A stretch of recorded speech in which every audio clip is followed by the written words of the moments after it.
Hi everybody, Baruch Hashem, here we are, the final days of the Omer, leading up to none other than Rosh Chodesh Sivan, starting tonight, and going into the 3 days of preparation for getting the Torah, and of course, the Chag of Shavuot itself, which is coming, B'ezrat Hashem, coming up this Tuesday. We're going to take out a few points to talk about and put everything together, what we have talked about in the past few weeks, and let's see what we could get out of it. And B'ezrat Hashem, we should be more prepared to come to this holy day to get all the necessary brachas that we use for all our lives. Number one, first of all, we know that we have a famous Gemara in Psachim Samechet Amud Bet over there. Amar Rabbi Yosef, if it was not for this day of Matan Torah, where we got the Torah, I'll be another Yossi Teshuke, meaning I'll be just another Yosef, another Joe working in the marketplace. Out there in Manhattan, having a job, praying 3 times a day, with a quarter size kippah, modern Orthodox, what have you. I would have been, I would think I'm keeping the Torah. Modern Orthodox, but that's it. But because of the day that we got the Torah, Baruch Hashem, I was zocheh to learn a lot of Torah and become a Rosh Yeshiva.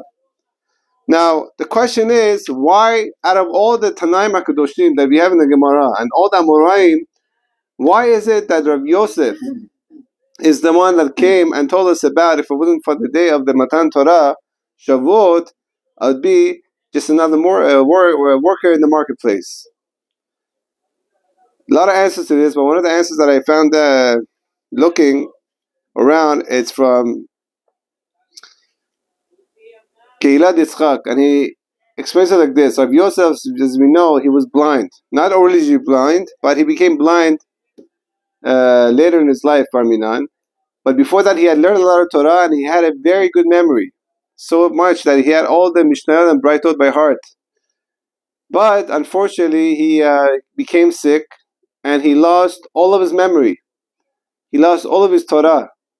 And he was besides himself. He didn't lose his money. He didn't lose his wife. He didn't lose his kids. He lost all his Torah, and that broke him. He said, what am I going to do? I'm going to be another Joe in the shuk, in the marketplace, and nobody.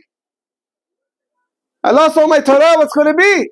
And then, Baruch Hashem, he remembered that we got the Torah in Shavuot. As we all know, we have 2 sets of lechot of the Torah. The first one broke because of the sin of the golden calf, and the second one did not break.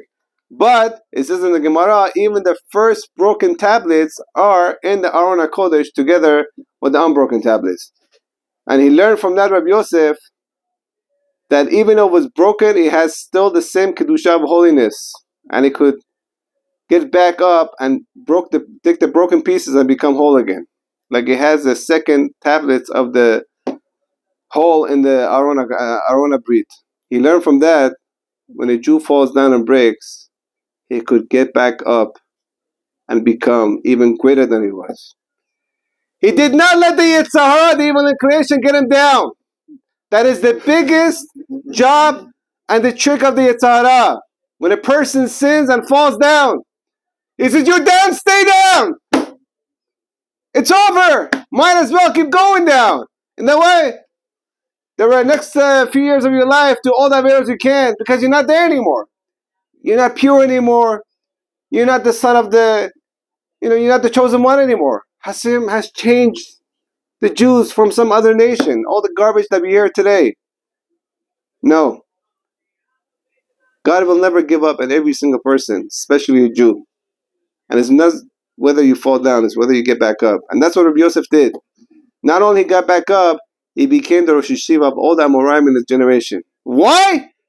Because he learned, it's not whether you fall down, it's not whether you broke, it's whether you could pick yourself and the pieces up again and become the loving son of the true living God. That's one thing we learn from the lesson of Rav Yosef. And coming to this holy day of Shavuot that is all about picking up the broken pieces. Rabbi Akiva lost 24,000 Talmidim that you mourned for until like Momer. But he didn't commit suicide. He could have. He could have taken Prozac for the rest of his life. He picked himself up! He went and started new again. He took 5 students. And he started the whole Mishnayot again. And all the Mishnayot, most of them that we had today, is because of the Rabbi Akiva and his 5 students. Why? Because he didn't break. He got back up. So did Rabbi Yosef. And this is what Shavuot is all about. A Jew could never give up. No matter how dark it is out there today, in our generation, with all the tests that we have, anti-Semitism, all the tests that we have with all the phones and internet, intermarriage. Get up! It's never too late. As long as you're alive and you're kicking, you can get back up. And if you don't get up, that is your own fault. Because you didn't want to get up. You learn from these stories that a Jew could always pick up and reconstruct himself under the banner of the Torah. And Bezat Hashem, since we have this yearning and the energies that Hashem has given us because of Shavuot and given us the Torah, any Jew that is going through a hard time right now, it doesn't matter what it is, he has to pick himself up and come under the banner of the Torah, and Hashem will help him. This is number 1. Number 2, you wanted to look at the place and the circumstances that God gave us the Torah. First of all, where did He give us the Torah? But before that, we want to say one more story that happened in our generation. As you all know, that we have our kollel here in Yerushalayim, in the Har Nof neighborhood, in none other place than the house of Rabbi Ovadia Yosef. The place I'm sitting right now, not in his chair obviously, but this was the office that he used to accept people. This was the place that Rabbi Ovadia Yosef used to sit down and learn his Torah. But let's go back when he was a kid. Born to a family that's very poor. His father is working in the shuk, in the marketplace, selling vegetables. And he needs help from his little son Ovadia. But Ovadia Yosef is learning in one of the top yeshivas in Porat Yosef. But what can we do? The father needs him. Not that he wants to come and take him forcefully out of the yeshiva, like they want to do to us today. You bench over, you parasite, why are you learning Torah? No, he appreciated his Torah. But he needed his help in order to run the family. So Ovadia Yosef, the young Ovadia Yosef, he went, obviously he wanted to do kavod avayim, respect the parents. Went out and helped. And he could have been, with the genius mind that he had, a very big philanthropist. He could have opened up many operations, supermarkets, world-renowned, rich person. And he could have given a lot of tzedakah, a lot of institutions. But he would not become the Rabbi Ovadia Yosef, the Gadol Hador that we had in the last generation. All these books that he wrote, all the people that he made to become Choser B'Tshuva. The Yitzhara wanted to assassinate Ovadia Yosef, the kid. But Baruch Hashem, Hashem took him out of that place and brought him back to the Beit Midrash. And he became what he became. It's not whether you break down. The tests that are coming your way, when you're taken out of the Beit Midrash, you have a Torah lesson and you stop going to it, it's a test from Hashem. Don't give up. Come back to the Beit Midrash. Because you never know where these lessons are going to get you in life. You could look back in your life and say, what would it have been if I didn't lose that 1 hour a day that I studied Torah? If I didn't lose out on that time that the rabbi came telling me to come back and I didn't. I could have been the next Rabbi Ovadia Yosef. Don't assassinate your character. Come back. Come back to learn Torah. You can revolve your life around Torah. Don't revolve your Torah around your life. That's the biggest mistake a person could do. With this, we go to, like we said before, how the Torah is given. It was given in a place in the desert when there's no beautiful buildings. It's an open place. It belongs to anybody. Anybody could go there. It's stepped upon by every single person. It was given to a people that not long ago were in Egypt getting beaten up and spit at. You dirty Jew. Things that we hear today. No matter where you are. Doesn't matter if you're religious or not. It's time to wake up. We're seeing the face of anti-Semitism. Why is this happening? Because we are moving around away from the Torah.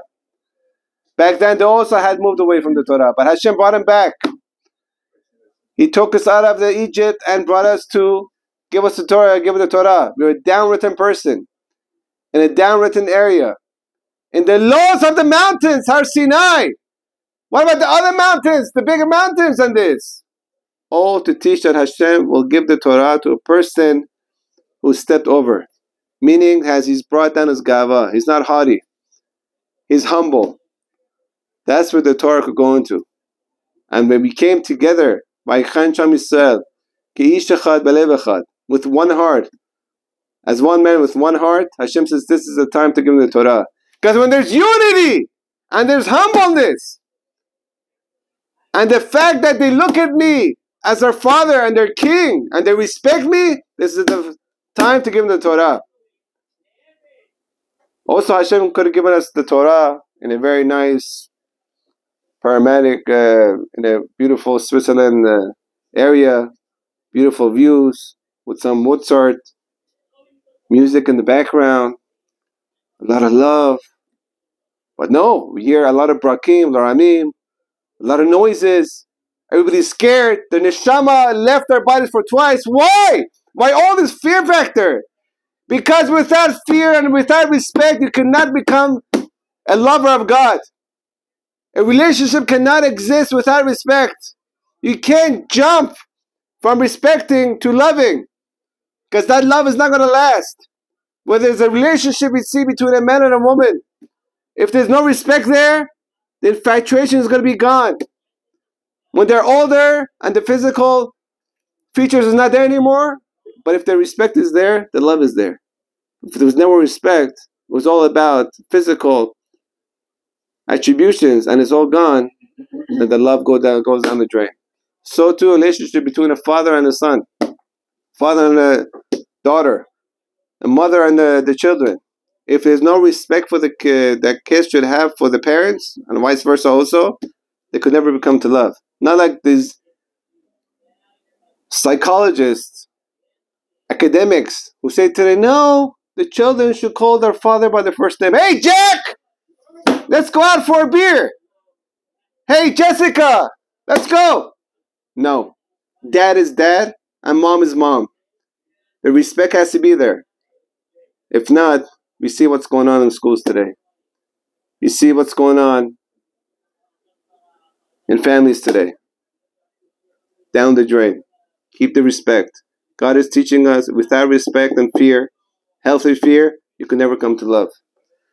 And the last point you want to get to today, we know that yesterday here was the Yortzeit of Shmuel Hanavi, and today, Erev Rosh Chodesh Sivan, on the eve of the month of Sivan, we have a special prayer that we could say every day.